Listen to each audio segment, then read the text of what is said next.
વિદેશ જવા ઈચ્છક માણસોને યુકે, કેનેડા તથા રોમાનિયા દેશના ખોટા વિઝા બનાવી આપી લાખો રૂપિયાની છેતરપિંડી કરતા આરોપીને ઝડપી પાડતી સુરત શહેર ક્રાઇમ બ્રાન્ચ.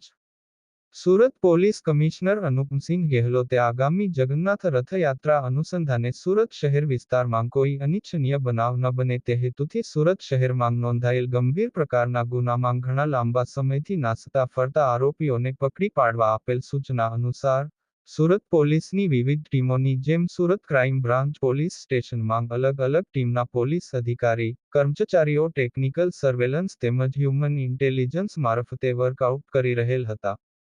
સદર વર્કઆઉટ દરમિયાન ખૂનની કોશિશ તથા ધાડ લૂંટ સ્કોડના પોલીસ સબ ઇન્સ્પેક્ટર તેમની ટીમના માણસો સાથે સુરત શહેરમાં પેટ્રોલિંગમાં ફરી રહેલ હતા. તે દરમિયાન મળેલ ચોક્કસ બાતમી આધારે સને 2021ની સાલમાં આરોપી જયદીપ અશોકભાઈ મોજીદ્રાએ તેના ભાગીદાર આગમ પરમાર, રક્ષિત પટેલ તથા વિનીત પરમાર નાઓ સાથે ભેગા મળી Vadodara Alkapuri, national plaza shopping centre, દુકાન નંબર 34-35 માં વર્લ્ડ ટૂરના નામે વિઝાની પ્રોસેસ તથા વિઝા અપાવવાનું કામ બાબતની ઓફિસ ચાલુ કરેલ. આ દરમિયાન પોરબંદરમાં કસ્ટમરોને વિઝા અપાવવાનું કામ કરતા ભાવિનભાઈ સાથે તેમની ઓળખાણ થયેલી.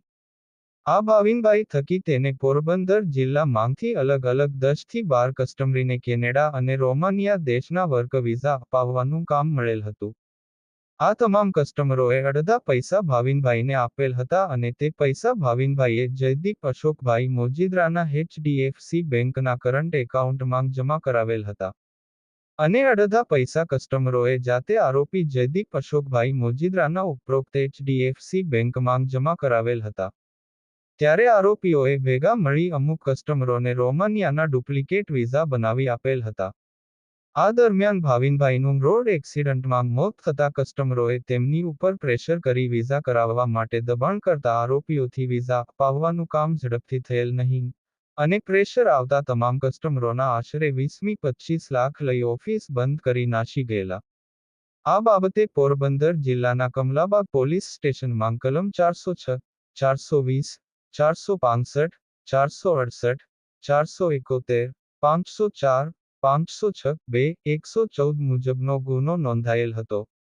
આ ગુનાના કામે નાસતો ફરતો આરોપી 32 વર્ષીય જયદીપ અશોકભાઈ મોજીદ્રા જે છાણી વડોદરાનો હોય જેને સુરત ક્રાઇમ બ્રાન્ચે સુરત લાલ દરવાજા જનતા હોટલ પાસેથી પકડી પાડી ધરપકડ કરી આગળની કાર્યવાહી માટે આરોપીને કમલાબાગ પોલીસ સ્ટેશન, જિલ્લો પોરબંદર નાઓને સોંપવા તજવીજ હાથ ધરેલ છે. કેમેરામેન સાબિર અલી સૈયદ સાથે કાદિર શેખ, કર્તવ્ય ગુજરાત ન્યૂઝ સુરત.